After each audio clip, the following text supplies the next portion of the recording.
Chris, from your take, mate, how important is the mindset in the military, the Royal Marines, or just any arduous challenges? How long we got, Jimbo? Well, we've got some time, mate. We've got some time. Look, I've got 2 words for you. Yeah. It's mission critical. Right? If you've got any area of your life, obviously we're talking about the military in this sense, but whether it's sporting, life, business, military, you're going to get uncomfortable at times. Yeah. You're going to get uncomfortable. It's the way it goes, whether it's going to be the dark, whether it's the cold, whether it's hard work, whether it's fatigue, whether it's just putting the reps in and you're just absolutely shattered, whether it's trying to get your Green Beret, your Maroon Beret, whatever it is, it's going to be tough. So when it comes to your mindset, what I call your mental performance or your mental game, it's mission critical to train it. And how do we train it? Exactly the same as the physical realm.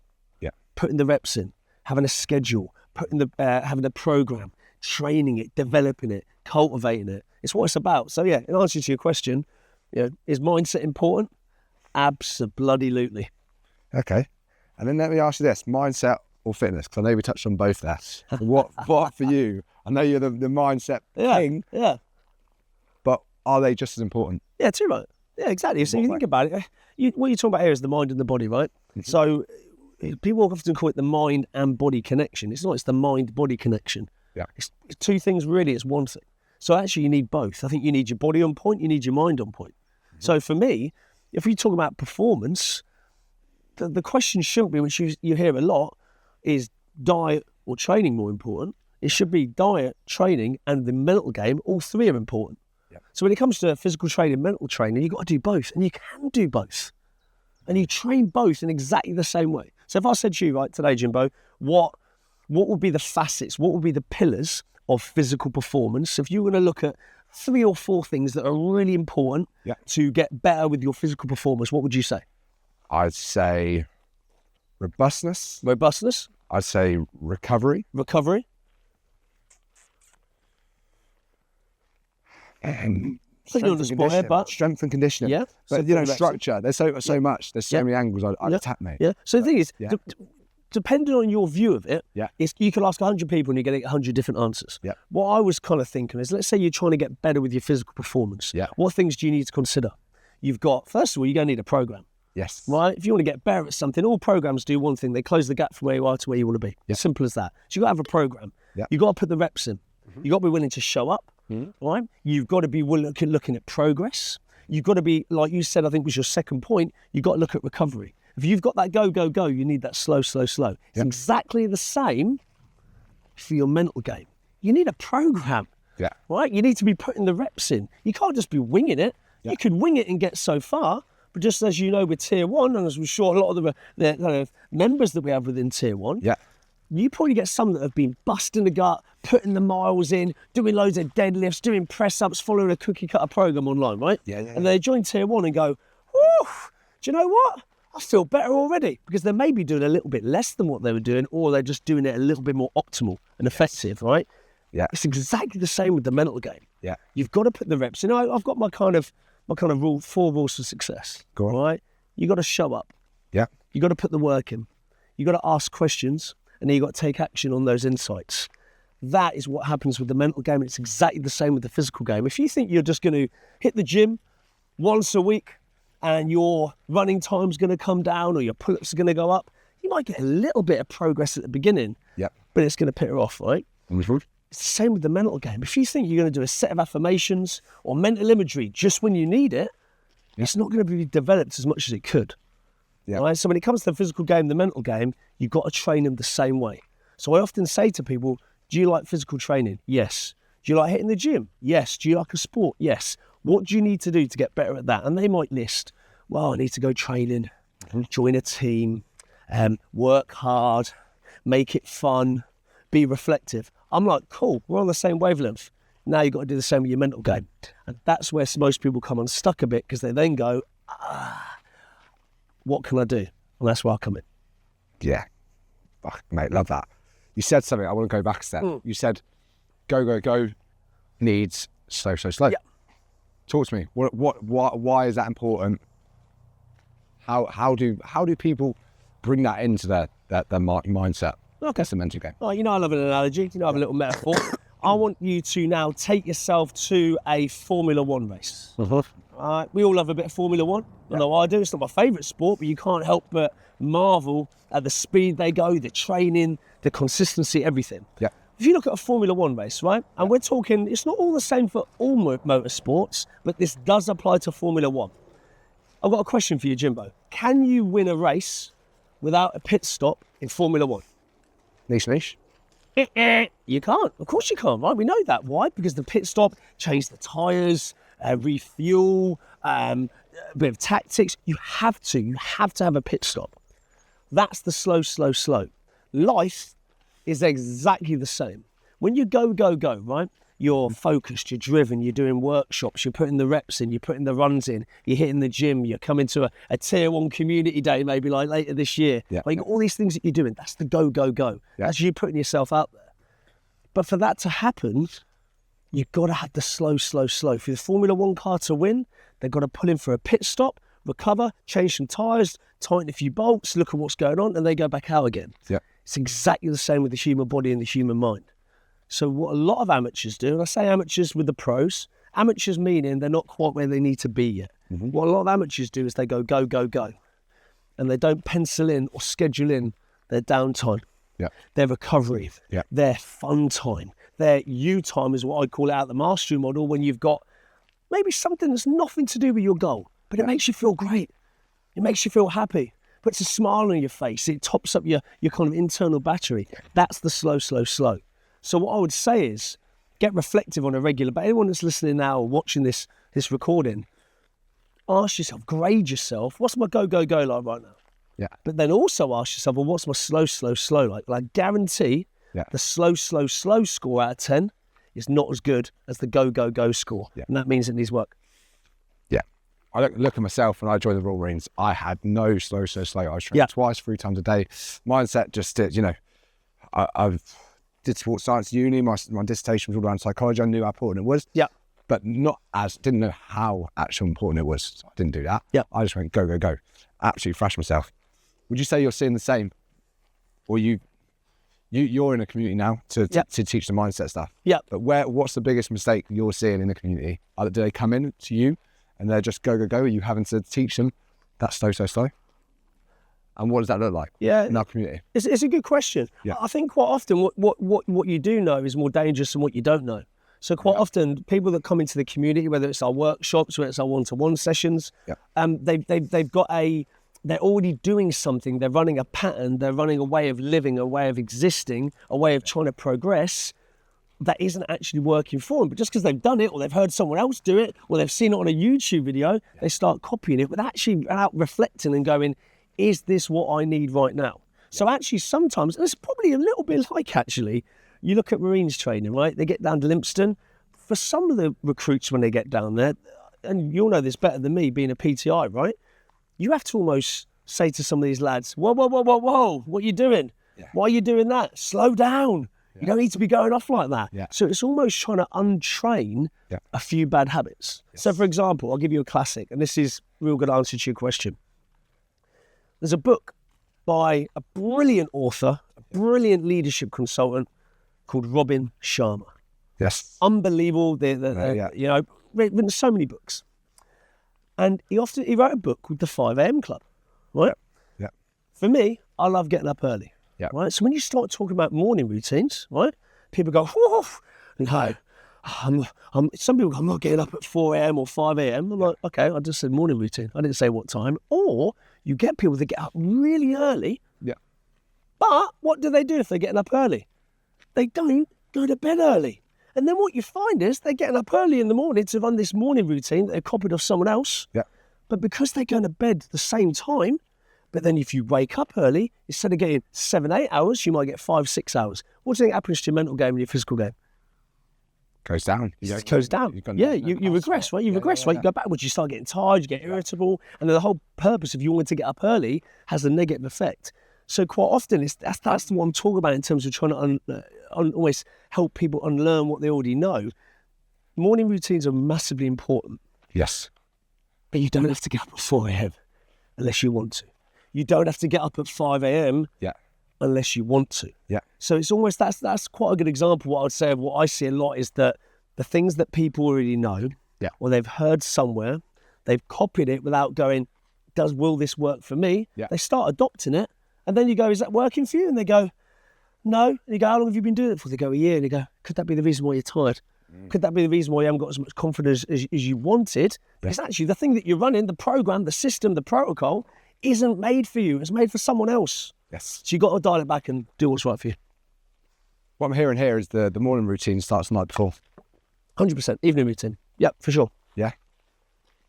Would you say, bringing that, what you're saying there about taking someone else's protocol? Yeah. I just want to bring fitness a little bit. Do you know what I see, mate? It's like so many people watching David Goggins. And I love David Goggins. I love a bit of David Goggins. I love it. I think he's great. Legend, yeah. You've got to take that stuff with a pinch of salt. Yeah, yeah. Because the amount of guys that come to me and go, mate, I've just been throwing weight on my back and I've just been run and just now I've got shin pain. But David Goggins says, keep pushing through. Yeah.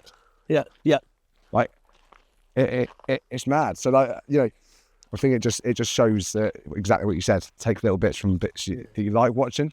These guys are feeding adrenaline. Yeah. They're fueled on war videos and that, and they just think they want to smash themselves. Yeah. But I'll give you something. But I'll give you something back, Dad. I thought you were gonna have a dig at David Goggins there. For me. We're still friends. We're right. I'll wind you up, mate. But look, I love a bit of David Goggins. I think one of the biggest concepts that he came out with, and I love this. A bit like you look at core concepts that a professional or an influencer or just a subject matter expert has. You got the classic Jocko Willink, discipline equals freedom. Yeah. Right. For me, extreme ownership. Yeah. Foundational pillar, can apply to absolutely everyone. David Goggins, he spoke about callousing of the mind. You know, you look at calluses. You've been training, the skin wears away, it might bleed a little bit, it comes back stronger, you get calluses. That's what training of the mind does. You get callousing of the mind. And David Goggins came out with that concept. But I will say this, when you talk about David Goggins, I did a challenge, right, a few years ago. And do you know what, I even talk about it now, it makes me want to do it again, Jimbo, right? And it was called, or is called, because he still runs it, the 4-4-48. Right now, if anyone watching or listening to this, seeing what's he going on about, it's 4 miles every 4 hours, 48 hours. Right, so you can do it live with David Goggins and his team, or you can just do it in your own time. You go out on the hour, you do your 4 miles, you come back 4 hours later, you do another 4 miles. You do that for 48 hours. Now, where this goes wrong, and it's not really Goggins' fault, but it's some of the people that are out there. Let's say you've got a knee injury. Let's say you've got a bad back. Let's say you've got a tasty Achilles. Let's say you've got a history of joint problems. You see the 4-48, I'm going to do this. Is the 4-4-48 right for you? Go on, as someone that knows everything about health and fitness, yes or no? No, not if you're going into it with an injury. Exactly. So you often find, I started the 4-4-48, but I had to stop because my back was hurting. Well, have you got a previous injury? Yeah, well, it wasn't right for you. Yes. However, what could you do instead of running the 4-4-48? Cycle, row, do some yoga. It could be anything. Because let's be honest, yes, it's a running challenge. Yes, the initial idea was do 4 miles every 4 hours. And by the way, it's a cheeky challenge. It's a really fun challenge. It's hard. And if you get going, it's satisfying. But the whole point that he created for was more so the discipline of just doing something every 4 hours. It's the same with, he's got a 1-1-24. 1 mile every hour on the hour for 24 hours. What makes that tough is that all throughout the night, all throughout, let's say, a weekend, you've got all these distractions, things going on, and you could easily stop it, but you do it. So the key with the 4-48 is just to do something. So let's say you're recovering from an injury. You can't run, you can't row, you can't walk maybe, you can't box. Just getting up and every 4 hours for the 48 hours going, do you know what? I'm going to do 5 minutes of yoga, or I'm going to read a page of a book. Hypothetical. Just doing something is callousing the mind because it's different to how you normally do it. So again, it's like anything. There's lots of information out there, and unfortunately, sometimes people jump on something without going, is this what I need right now? It might be, or it might not be. If it's not, but the science of discipline, the science of getting uncomfortable, the science of callousing the mind, it resonates with you. Ask yourself, well, that might not work for me, but I know what's something that could, and do something slightly differently.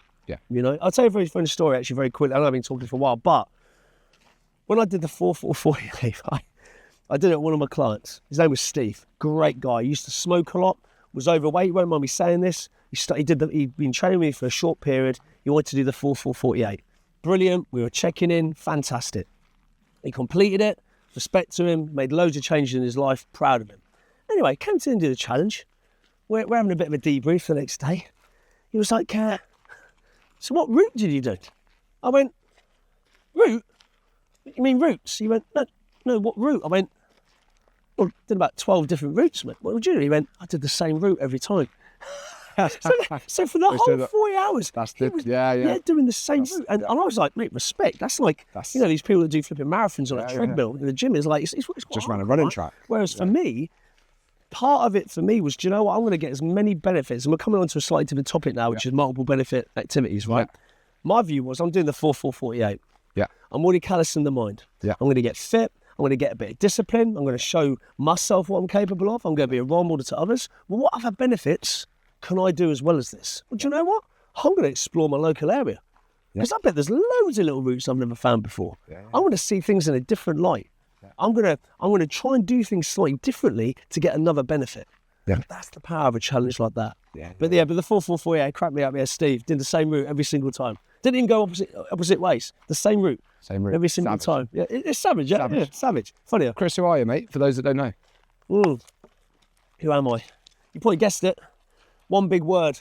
E. Enthusiastic. I can list loads of these, man. Effort, enthusiastic, excited. Yeah. Exhilarating, enthused. That's what I'm about. I'm an enthusiastic guy that loves everything when it comes to the mental game. I love health and fitness. I love my family. I love my 5 beautiful ladies, my wife, my 4 daughters. Had birthdays this last week, actually, too. We had our youngest, who was 7 yesterday. You had our eldest, who was 18 just 2 weeks ago. We've got a 16-year-old. We've got a soon-to-be 12-year-old. I'm a family man that likes helping others, that's proud of everything that I've achieved, but is always looking for new, fun ways of living. That's what I'm about. You know that. Love that, mate. Love that. What was your inspiration for getting into the mindset stuff? Where did that come from, mate? Why did you do what you do today? Good question. So I'm a proud serving former bootneck, right? Love being in the Corps. And I'll tell you a bit of a backstory, yeah? So joined in 2007, passed out of training, went on 2 Herrick tours, absolutely loved it. Unfortunately, after my first Herrick tour, I came back. It was pretty obvious that my former partner and I, we weren't meant to be together. I changed a lot since joining the Marines. Yep. At that point, I got back. Our second daughter was born about 4 days after getting back from Afghan. I knew within that first week we weren't meant to be. We broke up at the end of October that year. I went out on my second tour. Obviously, in that time, by the way, we broke up. I was a weekend dad, right? But at camp all during the week, fly back at a weekend, have my daughters, go back to camp, have them all the time in half term. So went back on my second tour, and unfortunately, without going into the details, a lot of things had been going on while I was away. I ended up getting full custody of my kids. Right, and at that point, and again, I know everyone's got different stories about the military. Some people come out of the military and they'll wave that flag, best thing ever. Some people come out and, it's like slate it, didn't like this, didn't like that. For me, the Corps was awesome. They looked after me. I'd just come back from tour, remember. I had loads of time off. They put me in Reading Careers Office. Remember, my kids at this point, Jimbo, they were coming up to 4 and 2. Yeah. 4 and 2. They were 2 little kids. So I left the Marines at that point. Easiest thing to get into without trying to belittle PTs, by the way, was to get into personal training. I was fit. Yeah. I was driven. I looked good. I was very physically fit. I was a bit of a, you could call it a bit of a poster boy for health and fitness, right? Yeah, been in the Marines, trains hard, lives the dream, right? Went into the PT side of things. It worked perfectly around my 2 young daughters. I then met my now wife. We've got 2 more beautiful daughters as well. And I just started developing the PT side of things to a more the mental side of things. And I often tell a joke, by the way, and I say this in a really loving, sensitive way. Yeah. When you live with 5 women, you kind of got to appreciate the mind a little bit, right? Yeah. And I say that from a funny point of view, not trying to be insensitive in any way. I love my ladies to bits. Yeah. So I started getting to the mindset. And what became quite apparent at the beginning was it was like, for me, 90% physical, 10% mental. Yeah. And over time, I started reading more books. I went on more courses. I started delving into the mind, the mental game, the brain, neuroscience, the foundations of the brain, how we think, feel, and behave. And it just grabbed me, man.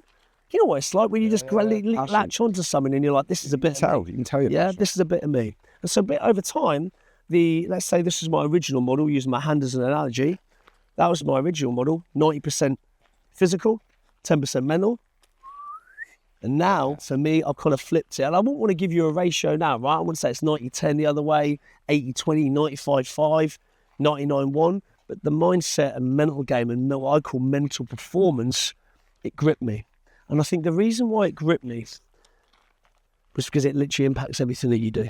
Yeah. It impacts your happiness. Yeah. Impacts your fulfillment. Yeah. It impacts your resilience, bouncing back. So yeah, that's how I got into the mental game, and it was hey, it's the journey that's ever grown. If anyone knows anything about the brain, you are always learning. And I tell you what, if you think you've learned everything about a subject, you're on the wrong track, because you can always keep learning. Right, love that. You didn't bring it up there, but I want to take you back. We've obviously known each other for a while now, and you were called. Was it on your house tour? Mr. Morale. Mr. Morale, so yeah. Was that, do you think there must have been a reason? I got that on the t-shirt, by the way. Yeah. We should have bought it. Yeah. Sons of Anarchy Afghan chapter. We had the t-shirts, man. It was flipping quality. Tell me, sick, yeah. why you? Why was that name with you? I'm not sure. We haven't got the time to go into that. I could give you a lot of science on the nurture versus nature debate. Yeah. Okay? Yeah. I do honestly think a little bit of me, I'm quite a happy, positive, half glass full over half glass empty type of guy. People say me and my dad are very similar. He's a bit like that as well. You know, he was the guy when we were younger doing the air guitar on the end of season football tour, disco in the middle of the dance hall, loving life, right? Love all that. Yeah. So I think I've always been, I was called Mr. Smiler, by the way, in my football team. We found an old programme for it was like a cup final, under 12s or something, Bracknell Boys League. Mr. Smiler was my name. So I've always been a little bit that inclined. But when I was in the Corps, I was an enthusiastic guy. I was one of those. I think being a few years older than the average guy in there, when I went in, I was early 20s, would have been about 22 maybe, I think, when I went in. Quite a few of the lads in the troop were like, 17, 18, 19. So a little bit of life experience. I was a bit not a sounding board. I like to take people under my wing a little bit. Yeah. You know what I mean? Especially as well when we got to our units. I always had a few of the guys under my wing. But I think for me, if you're going to be called Mr. Morale, that isn't just a name that gets taken by chance. It's linked with being enthusiastic. It's linked with being robust. It's linked with being a happy person. So for me, people knew, hey, look, do you know what? If you're in a dark moment, hey, it's all right. And I'll give you a classic example. It's just come to my mind. I always used to do this thing. I don't know if you ever did this in training, right? Let's say, and this is a real training bit. It's funny. All the exercise you do, right? 2 nights, 3 nights, 4 nights, 5 nights. Let's say it's a 5-night exercise. And he's throwing it down, right? And you, mate, I know you've been there with your smiles, laughing at the troops, getting drenched before you've even walked out the gates, everyone's soaking wet. And I used to do this thing where I'd be like, it's not really 5 nights. The lads would be like, it's 5 nights, 5 days. It's not. What do you mean? We're going today, we'll come back in 5 days. Well, okay. Yeah. You can't really call tonight, you can't really count tonight, because we're already there.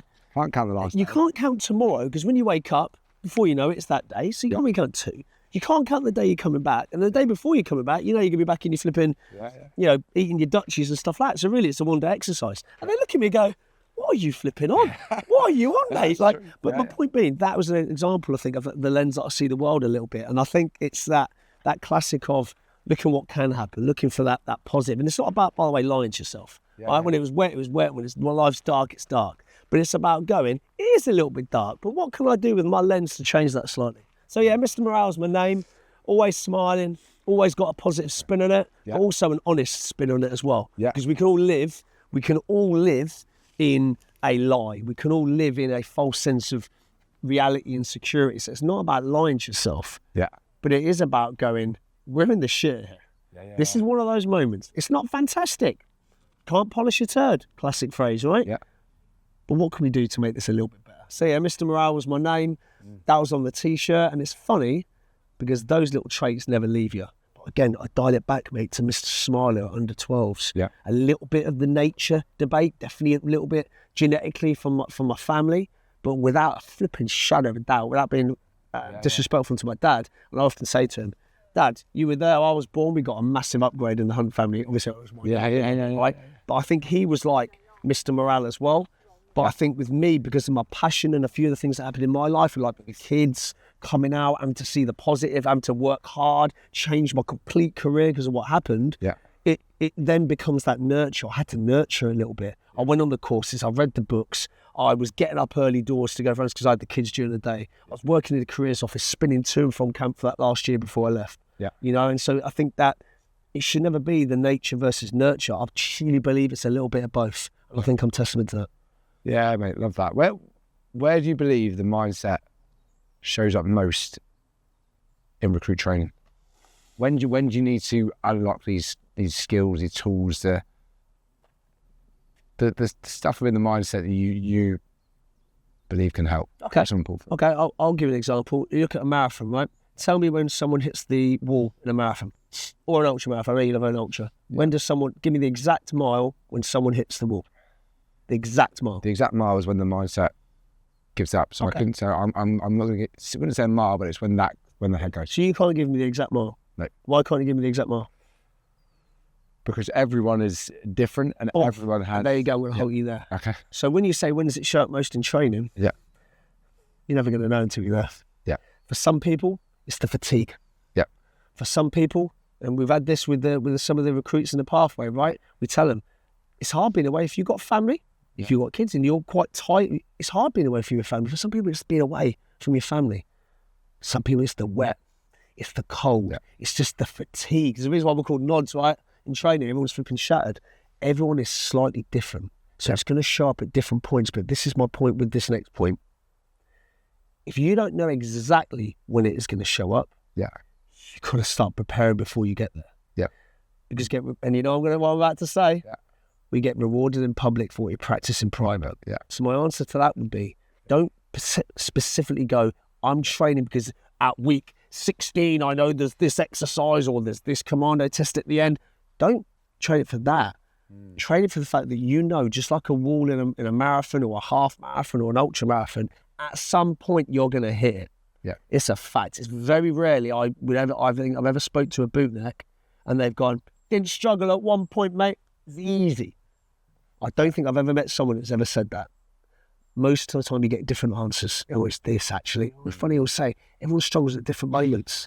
Yeah. And so if you prepare, if you put the reps in, if you make it a priority to go, do you know what? I'm going to commit to my press ups. I'm going to commit to the runs. I'm going to commit to my recovery. I'm going to commit to my swimming. I'm going to commit to my historical knowledge so I'm not going to get caught out the interview. I'm going to commit to my 1.5 miler. As well as that, say, I want to commit to working on my mental game because I know I'm going to need it at some point. And I don't know when I'm going to need it, but I know I'm going to need it. So I'm going to be prepared. And I'm going to put the shift in. I'm going to put the work in because I know I'm going to need it. That's what separates, for me, the winners from the losers, because you don't know when you're going to need it. Yeah. You do it anyway. When did it show up most for you?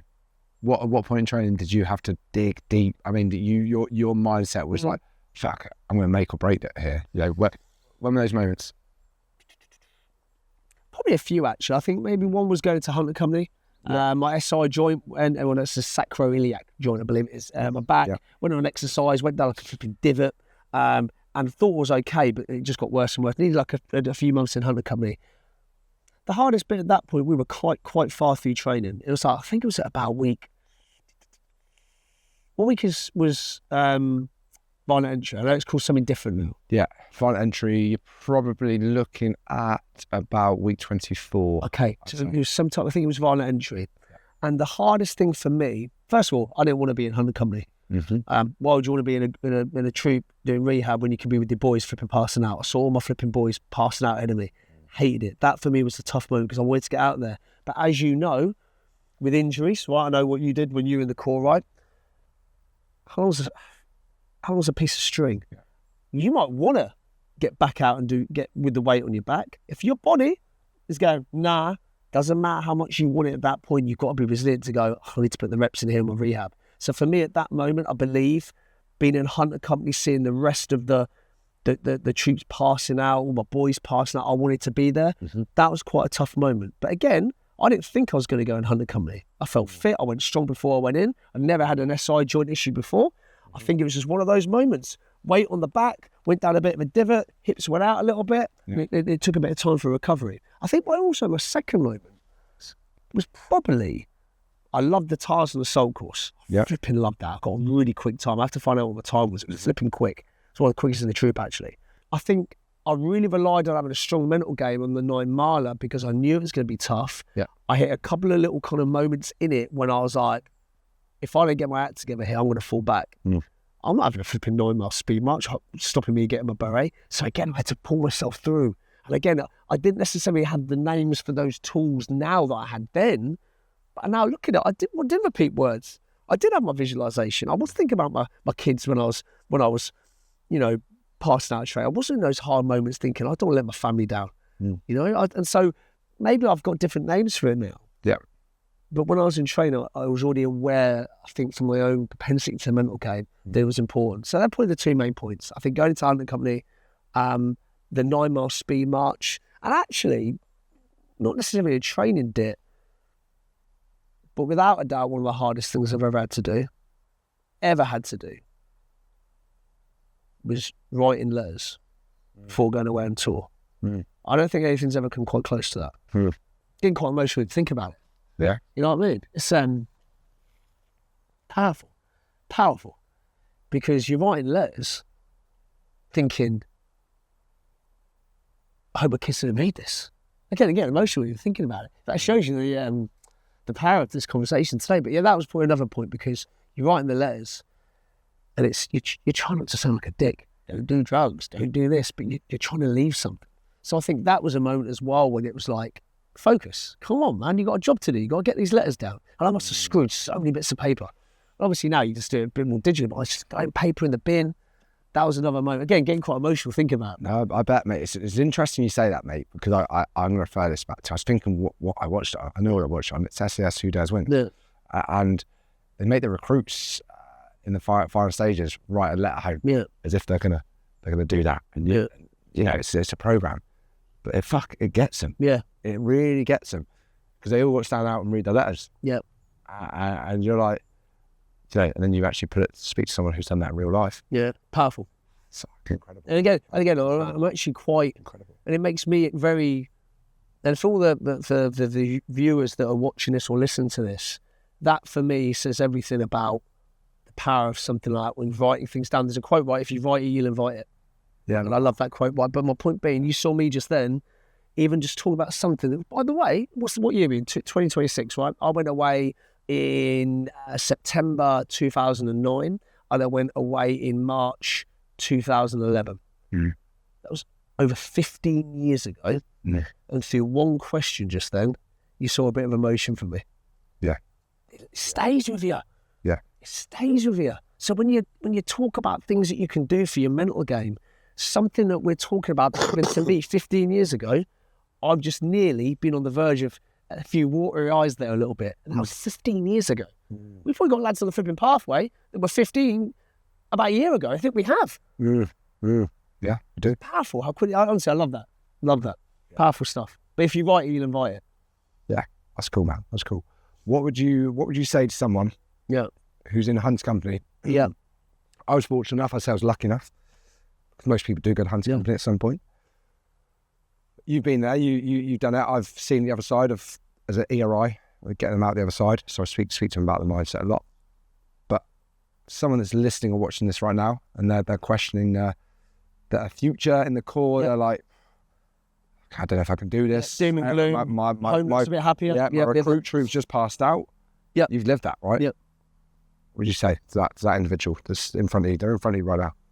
Don't lose sight of the reason why you started wanting to get into the core in the first place. Don't lose sight of it. It can start to get a little bit cloudy. I'll put my hand in front of you now. I know you're there, but I can't really see you, Jimbo, right? Yeah. Strip it all back. Take yourself back to why you're doing this. Yeah. And what I would say as well is peeling back to what we spoke about earlier with those 4 rules, right? Show up, put the work in, ask questions, take action. There is as important as any point in training. If you're in Hunter Company, you got to show up every day with the goal of getting out of Hunter Company, right? You got to show up every day and then put that work in. If you're flipping ERIs are saying do A, B, and C. You do A, B, and C, and you do one more thing. You then ask them a question. Go, is there anything else I can do? Yeah. You show up, you put the work in, you ask questions. And guess what? When your ERI or any your troop stripey or any of the corporals say, do you know what? Have you thought about doing this to help? No, I haven't. Take action on it. Because your one goal, your one mission critical goal when you are in Hunter Company is to get out, get back in training, and pass your flipping commando course and get your beret. If that is not what your goal is, then flipping leave Limpston. There should be no reason to linger. There should be no reason to limbo. There should be no reason to go, it's quite nice this actually. They have to get us wet. They have to get us cold. But you're not a bootneck. You don't want to stay there. Why do you want to stay there any longer than you need to be? So your number one goal when you get into hunting company is have a word with yourself.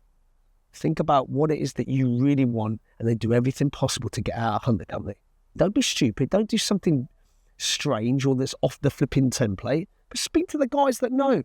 Speak to the corporal. Speak to the training team. Say, look, I want to do everything. Show me. Be a sponge. I often talk about that in workshops. I must mention it at least one every 4 in our monthly session, right?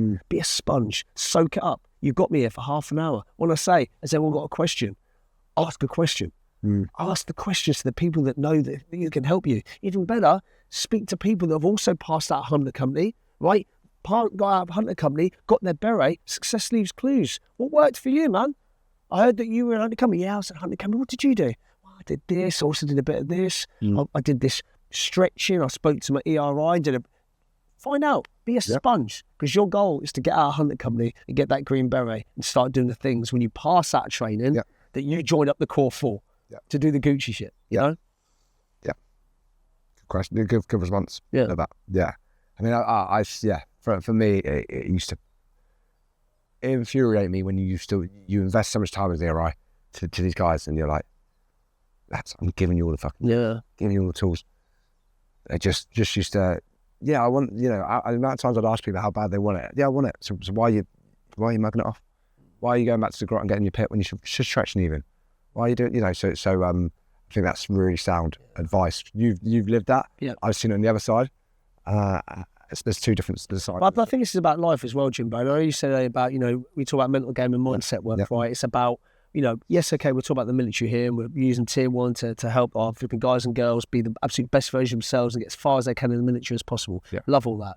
But when you're doing this stuff, it impacts all areas of your life. Yeah. So do what you can do to get to that next stage. Do what you can do. And if it means getting up a bit earlier, do it. If it means going to bed, a bit earlier so you can get up a bit earlier, do it. If it means going on an immersion day, right? One of our immersion days, flipping do it. If it means watching a YouTube series, do it. If it means reading a book, I think one of the lads the other week, right, asked a question about the history of the Royal Marines. I put a book in, quick summary, go out and read it. Yeah. Yeah. It's important. Yeah. Yeah. 100%. I think it's about the investment you put into yourself, and the more you put in to that, the more you're going to get back. Definitely. I was going to say something. I've lost my thought there. Because I was flow, right? Late flow state. Yeah. But mate, let's talk about pressure. Yeah. Pressure. It's a big thing in the Royal Marines. Even just joining the Royal Marines, they've got to go for a selection process. The pre-join fitness assessment, the CPC.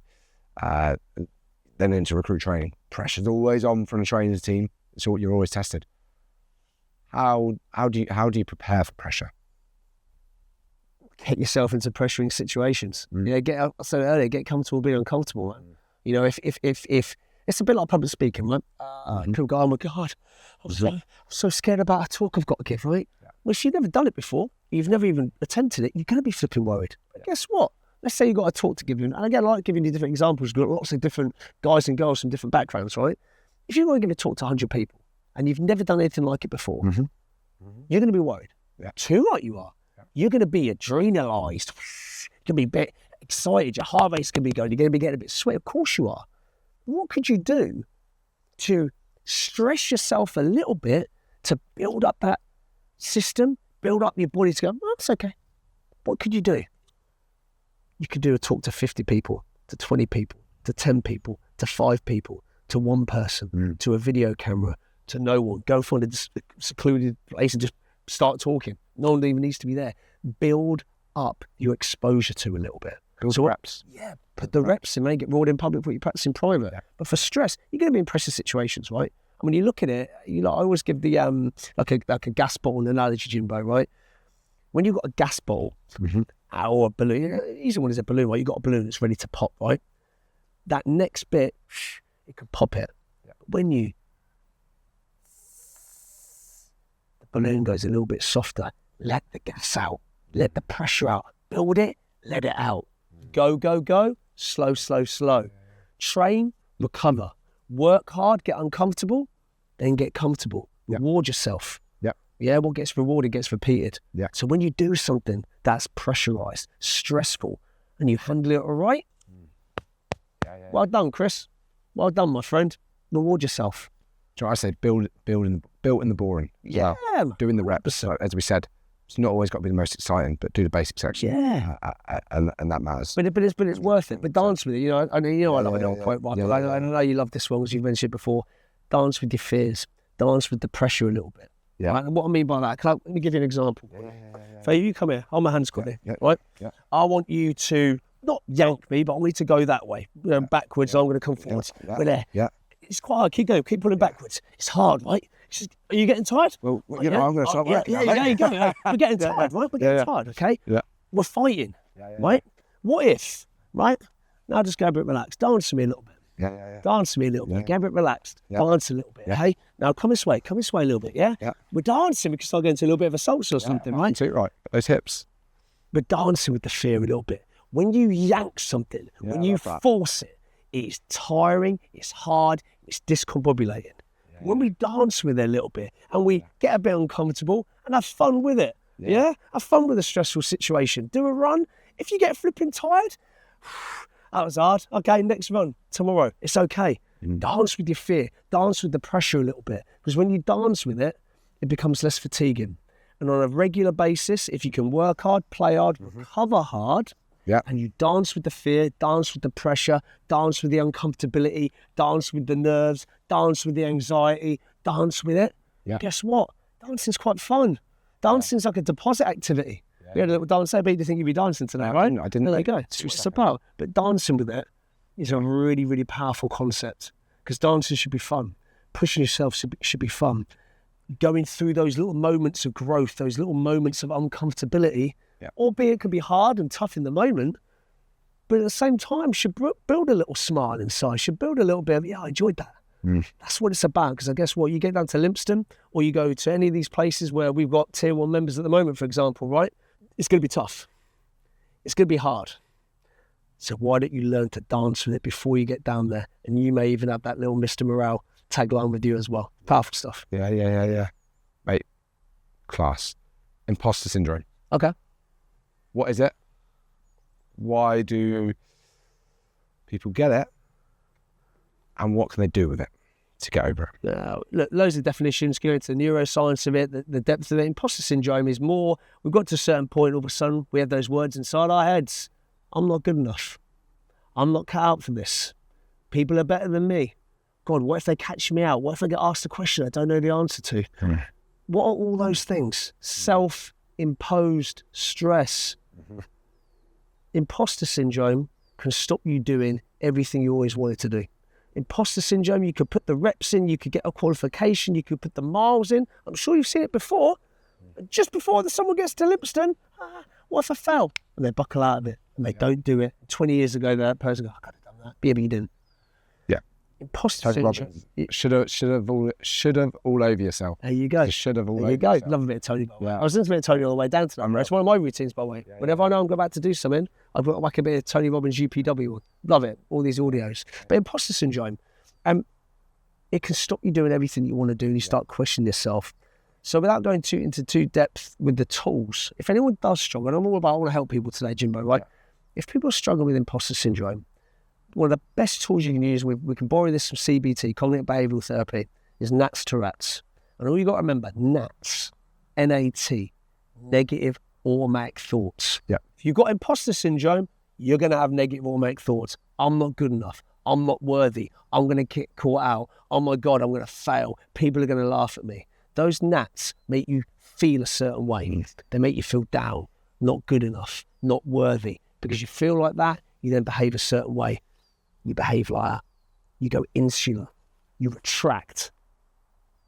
The NATs aren't serving you. So what do we need to do? NATs to RATs, rational alternative thought. So we like RATs. We like RATs in this contest. RATs might be, that's okay. I'll be all right. If I fail first time, I'll pass second time. The RAT might be, hey, who is good enough when they first get to Lympstone? I'm sure I won't be the worst. Another RAT might be, hey, I've failed things before and still passed again. The RAT might be, hey, I'm not 18, I'm 19. I've got years ahead of me. Do you see where I'm going with that? Those RATs make you feel a different way. And because you feel a different way, you then behave a different way. I'm expansive. You probably felt the energy shift a little bit when we were talking there, right? You're going to have gnats when you've got imposter syndrome, 100%, because it's your thoughts. Yeah. If you've got imposter syndrome, challenge it. Is that thought serving me? Is the thought of, I'm not good enough, imposter syndrome classic, is it serving me? Nah, it's not helping me. Do something about it. Rats, 1, 2, 3. Challenge it. It's not good enough to do a rally, Jimbo, right? We look at boxing, for example. You know you love your boxing, right? Boxing gets tiring, right? If we're just doing, your jamming gets tiring. How do you knock someone out? Bang, bang, bang. 3 to 1. We can jab all day, but jabbing gets quite tiring. Knock him out. Knock that now. Knock it out. And just remember that 3 to 1 ratio. And I promise you over time, by the way, when we do this, that gnat will stay there, right? That gnat will stay there. But guess what? It's going to get further back. It's going to get further back, further back. And what happens is the new default thought comes to the front. The gnat will be there. But it's so quiet. It's so quiet that it has no impact. Because my main default voice is there. You can't necessarily get rid of those gnats, but they become so insignificant. Imposter syndrome you can beat. You deserve to beat. You deserve to do something about it. Don't let it stop you. Because it's the start that stops most people. And that imposter syndrome is very likely to impact most people at some point. But remember what I've spoke about today. You can beat it. It's just that little bit of you that's challenging you. How much do you want it? Yeah, you ready to put a bit more work in? You're nearly there. Go on, let's have it. Dance with it a little bit. Dance with the imposter syndrome. Yeah, it's funny. Can I tell you a funny story about gnats to rats? I used to get to my unit, right? Bless him, a real good client of mine. He was a real early bird. Got there. I get to my unit at, say, 6 a.m. starts. And I went through a little phase. I had this client, awesome guy, right? And I get to my gate, and it's like an automatic gate of the units, and you put your code in, it goes up, I get to my unit. It's nice to just have a few minutes to myself before my client gets there. Turn the lights on, put the aircon on, put the music on. I have this client. He'd always be there before me at the gate. Sounds really silly this far away, but you know where I'm going with it. And I'd be like, I pulled up to the gate, and I'm like, fuck's sake, he's here already. Happened twice. And I thought, well, this ain't great. That's a shit thought, right? He's paying to come and see me. And by the way, it sounds like a silly story, this, but you'll get the point of it. I was like, what am I doing? Why am I letting this impact me? I thought, this is flipping awesome. This guy at 6 a.m. is so keen to come and work on himself. He's getting there early before me. He can't wait. This is going to be a great session. Didn't take long. A couple of times of running, gnats to rats, negative automatic thought, fuck's sake, he's here already. Rational alternative thought, man, he's here, he is keen. This session is going to be flipping awesome. He's going to be so excited. My job's going to be easy. Wow, I wish I had more clients like this. Took a couple of times of seeing him at that gate before, guess what? I rocked up at the gate. He was there in the morning. My first thought became, let's go. This is going to be a great morning. Yeah. That's the power of your thoughts. So when we talk about imposter syndrome, that's the power of managing that thought, capturing it. Is it serving me? Yes, great. No, let's do something about it. Funny story with the gates, but I tell you what, I like that story because it is so silly, but it also shows you how a negative thought or a unresourceful, is quite a good term, an unresourceful thought can have an impact on our feelings and our behaviours. Yeah. And you can capture it like that and be it. Sick. 3 tools. I know you love your tools. We talk about the toolbox. We talk about the toolbox Chris has, which is how many tools? 345, I think. I want to get to another 20 maybe. I think I want to get to another 20. But yeah, 345 from a range of top down, so cognitive to bottom up, using your body to impact your mind. And it's great because every time we jump into a session, it's always a new tool. Sometimes we reinforce them as well. We do. Yeah, no, it's important to do that. What are your top 3 tools? Oh man, top 3. I want you to break it down. Let's specifically think about people joining the military or just doing a hard ultra or something challenging. Yeah, that's going to test them. Okay. What are your 3 favourites? I think what I'd like to bring it to is let's cover the one for each of these first because we covered it earlier and it's a great concept. We said about go and these slow. Yeah. If you want a great go, the whole point of go is to get you ready, to get you positively triggered. All right. So for me, affirmations, incantations, absolute game changer. If you want to know the difference, by the way, anyone watching this, affirmations are typically I am statements, right? I am confident, I am powerful, I'm strong, I'm fit, I'm good enough, and what we think we become. right? So if you, the science dictates that if we think these things, then we'll slowly become them over time. So you start your day with affirmations, right? Where's manifestation come into that? So manifestation, law of attraction. So when we start doing this stuff, the world will give it back to you. You see the lens, the world, the lens, a different world. The lens is different. We naturally then attract these things towards us because we're starting to do different activities, right? Yeah. The difference though with affirmations and incantations, Yeah. incantations are like magic. They're a bit more powerful. They're like a spell. So wherever affirmations are, I am strong, right? An incantation would be a sync mind and body. I am strong. Do you see the difference? I'm now using my body to project I am strong. Sinks it a little bit more deeply. What would happen as a tool if every day you started your day with I am statements, using your mind and body to get vexed for the day positively, to get really excited? Yeah.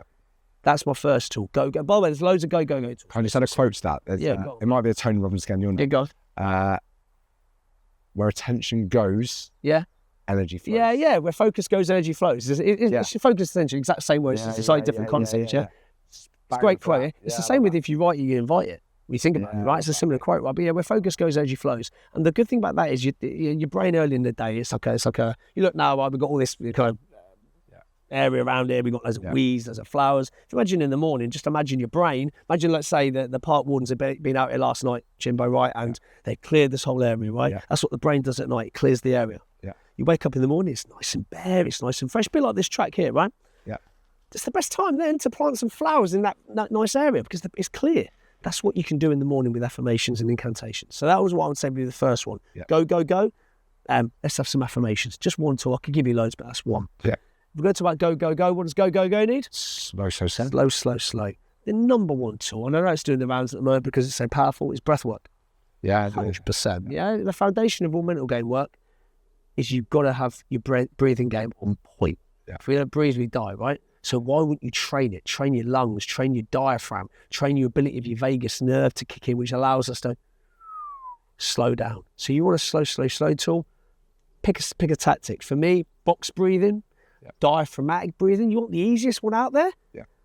Double your exhale to your inhale. I'll give you an example. Yeah. I breathe in. 3. I breathe out.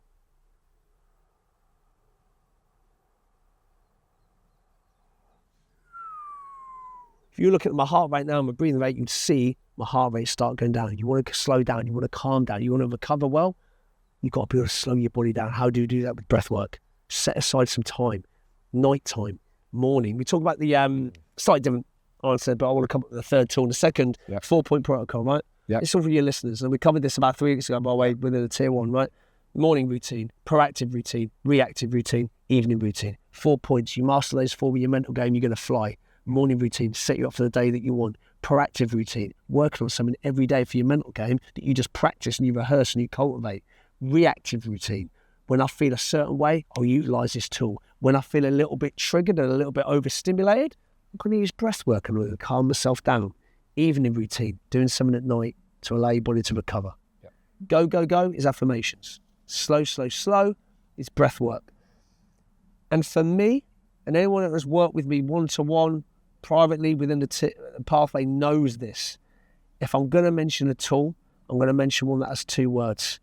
Mental imagery. Hands down, the most powerful tool you will ever do. I'll say that again just so it's really clear. The most powerful tool you will ever do. Yeah. And the reason why, the brain really struggles, Jim, but I know you know this, but for our listeners, the brain struggles with imagination and reality, right? Yeah. So, okay, classic example is this cup, right? Yeah. I'm looking at this cup, I'm holding this cup. If you had me connected to the wires right now and a monitor and a lab, you'd see all these areas in my brain lighting up like a Christmas tree, yeah? Because I'm holding it, I'm looking at it. But when I close my eyes and I think about myself holding that cup and looking at that cup, guess what happens? Those same areas of the brain light up to a degree. Yeah. Maybe not as bright, but they're still bright. The brain struggles between imagination and reality. How can we use this for the military? You've got some tough things coming up. You've got the commando test. You've got your final X. You've got the hard yomps. You've got the tough exercises, whatever, PGFT, whatever it might be. Well, visualize yourself overcoming it. Visualize yourself like working hard, finding it hard, but doing it anyway and getting through and be like, yeah, wow, that was incredible. So glad I put the reps in. So when you then find yourself in that position, right, your brain goes, I've been here before. I've been here before. You're going to feel more confident or less confident? More confident. More confident. It's repetition in your mind. That can be used in anything. Yeah. It can be used for conversations. It can be absolutely everything. It's a powerful tool. Yeah. Matt, the reason I was smiling is James will tell you when we did Scarfell. We had 3 guests walking past. Yeah. Scarfell. Yeah. On the when we got to the top, I did a talk. Yeah. And then we got chatting, and then I pulled out the Green Beret. Yeah, I love it. And I was saying, you're not going to be able to touch it, lads, but this is what it's about. I didn't tell them at all why we were doing it, but it was imagery. But it was so funny, mate, because then I put it on social media, and the amount of comments, sticks. Oh, look at you, just carrying your Green Beret around. Look at it. And I was just laughing. Missed the point. I missed the point. Missed the point. I wasn't there for ego. Look at this. This is what it. No, that right there is the power of imagery. Yeah. Because they can smell it, they can see it, they can sense it. They can't touch it, because we know the bootneck curse. Yeah. You ain't gonna get it. Never touch it. Yeah. I'm such a strong believer of imagery. I use it so much, so I just think it's such a. But that point where you just said that, man. Talk about missing the point. If you're getting hate on a comment like that, a video or comment like that, do you know what? The person that's hating, you need mental game work, because you're missing the point there. Like there's a real incident that's happened there, and you've seen it. Yeah. This or that way. You've seen it with the wrong lens. So that. By the way, those people need to be a mental game on a tier 1 pathway. But it's visualization. Yeah. So just quickly to answer your question. Affirmations or incantations for go. Yeah. Breath work for slow. Yeah. And just as a proactive cultivating of an elite operator mindset that overcomes tough times and looks forward to the next good times, bad times, whatever, mental imagery is so flexible with mental imagery. And we use a couple of tools I want to go into them on this podcast that we love within the tier 1, okay, 8M and the balls method. Powerful tools that I know that members of tier 1 are using right now. Yeah. Mate, sick. Mate, for those, I want to start closing it off now. Yeah. I've loved this. I think we could play this back 2-3 times. Yeah. We could attack this in different angles. I think this is so valuable. But for those preparing for again, these courses, military, Royal Marines, Army, Navy, whatever it might be, because they're all hard in their own way. Yeah, tier 1. Summarise a short, not for short, but I'm just wanting you to really hit home the point of like, what should they understand about the mindset before they get there?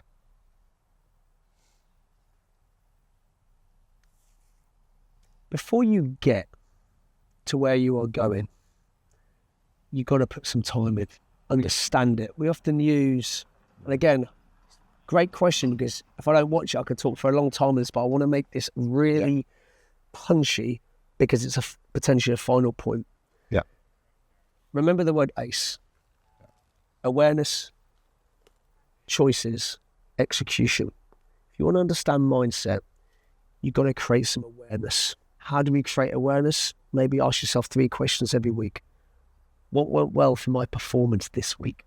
What would I like to do better next week for my performance? And 3, how can I go about achieving that?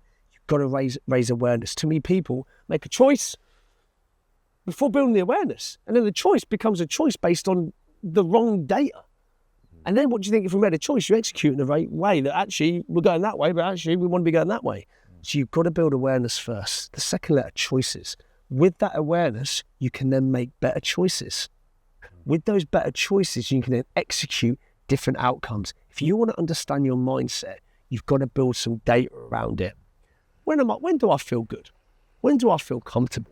What moments in my life have I flourished? What moments have I historically maybe found a little bit tough? How could that relate to when I'm at Limpston or Carrick or wherever it might be where you're going, right? What resemblance is there to my tough times, to the tough times I've got coming up? What can I train for now? Again, those 3 questions, Jimbo. What went well? What can I do better? How am I going to do that? You've got to build some awareness around your mental game. Build up the data now, because they know what people are watching, when they're pausing, when they're turning off, what they're looking on the watch list, what they're recommending to friends. They know what people want because they got the data. And because they've got the data, they're the most powerful companies out there. Same with Googles, same with your Apples, your Amazons. Amazon, right? Again, slightly off topic here.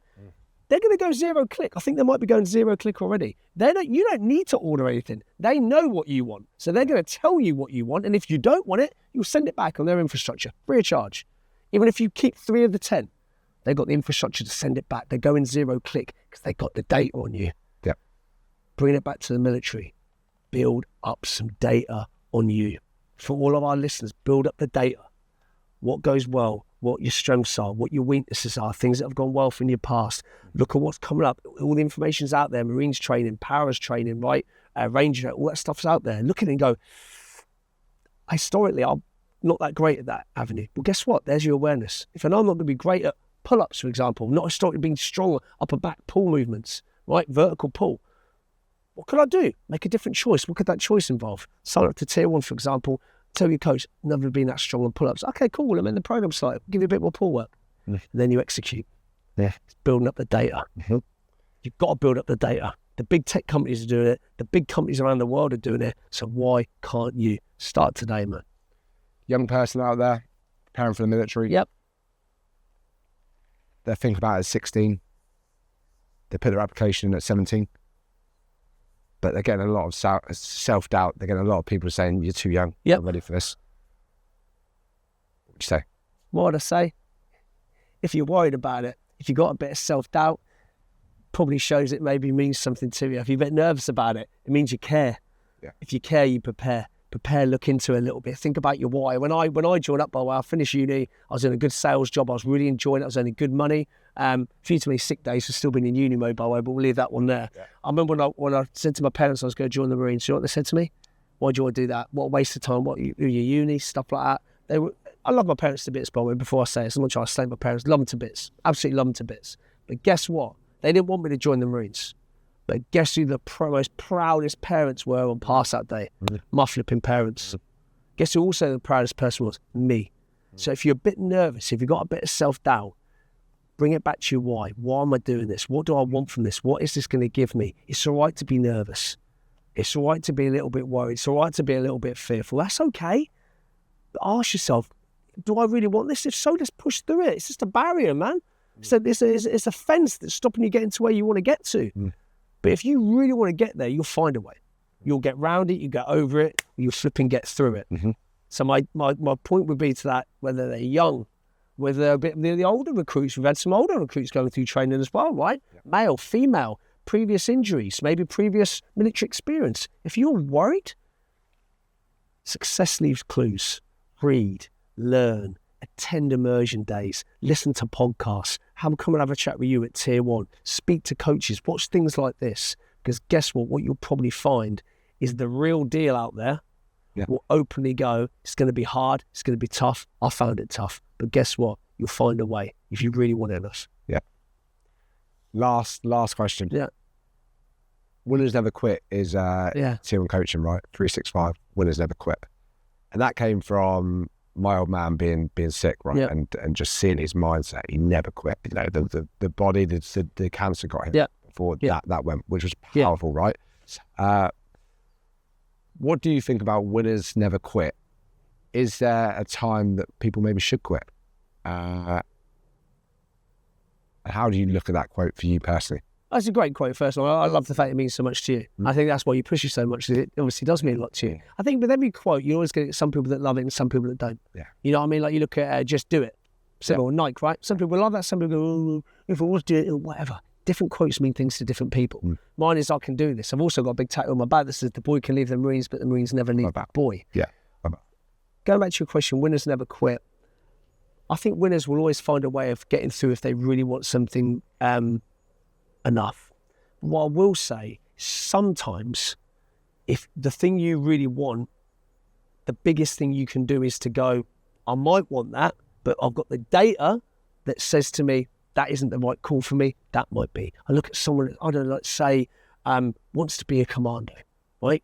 But has got an issue that means theoretically they will never be able to be a commando. You must see them sometimes, right? They come to the tier 1. They've got an, I think these days, classic example is asthma.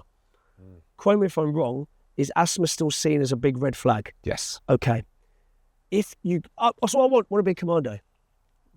But the decision makers out there, higher up government, are going, doesn't matter what you want, we're not having someone with asthma. Winners never quit in that respect.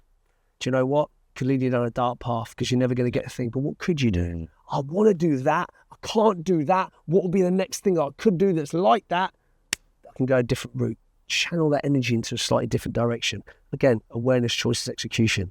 I don't think winners truly ever quit. I was often taught my daughter about it. I said, what do winners do? She goes, win. I said, what do losers do? She goes, lose. That's my 7-year-old, by the way. She was 7 yesterday. Back in the car for a gymnastics tournament the other week. I can do this. I can do this. I can do this. I'm a winner. Me and my wife were in the car like that. But I wonder who she heard that from. Yeah? I don't think winners do ever quit. But what real winners can also do is go, I want that. Yeah. Rationally, factually, data, that in the right course of action. That is having the pivot, behavioural flexibility. That's a whole other podcast. Sick. Mate, I'm going to finish this one off, mate. That's, for me, mate, I think it's like this is going to be super valuable for anyone. I've really enjoyed it, mate. I love these conversations, and I know the community love having you there as well to reach them. But there was something that happened a while back, and I hit personally. So this is a personal one for me. I hit a fucking bit of a probably tough moment. And the missus reached out to you. I didn't know. I was sat on the sofa. I was in my dressing gown. I was in a fucking shit state. You were in your dressing gown? Yeah. No, headband on. Headband on. The hair was everywhere.